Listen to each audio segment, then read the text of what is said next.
You've probably thought that if someone bigger gets their arm around your neck, you're done. That there's nothing you can do against someone who outweighs you by 100 pounds. That's not true. Most people panic in a choke. They grab at the arm and pull with everything they have. It doesn't work. Not because they're too weak.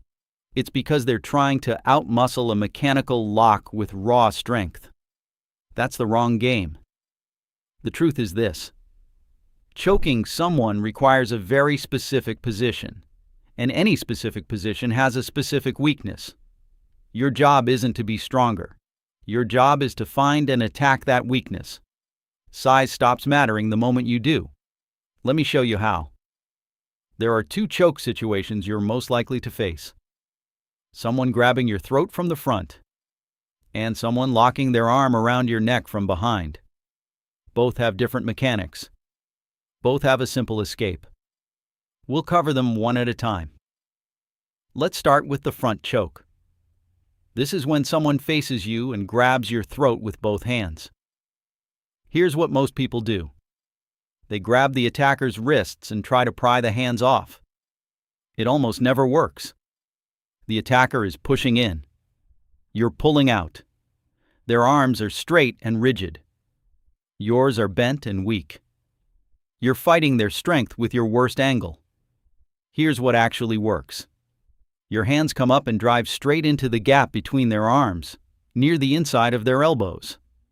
Not the wrists, the elbows. Then you explode outward like you're throwing your arms open. At the same time, you drop your weight and step back. That single movement breaks the grip. Every time. It works because you're attacking the weakest point in the chain, the thumb side of their grip, with your largest muscles, not your smallest ones. It's not strength. It's geometry. Now the rear choke. This is the dangerous one.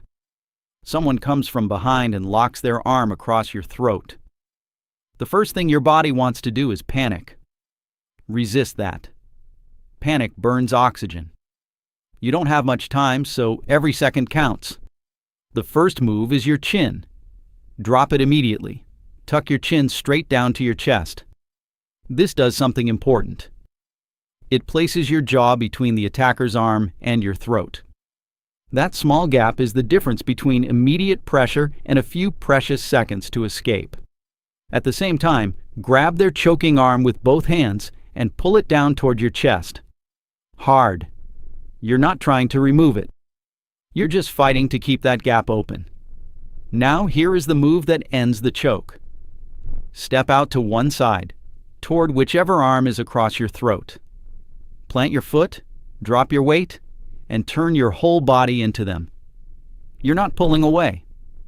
You're turning toward the choke. This is the part that feels wrong. Your instinct says, get away. But turning toward them collapses the angle their arm needs to work. Their elbow can no longer lock. The structure falls apart, and you've rotated into a position where you're now facing them. From there, you are no longer the prey.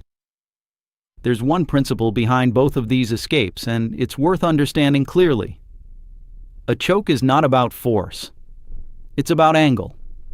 The choke only works when the arm is positioned correctly relative to your neck.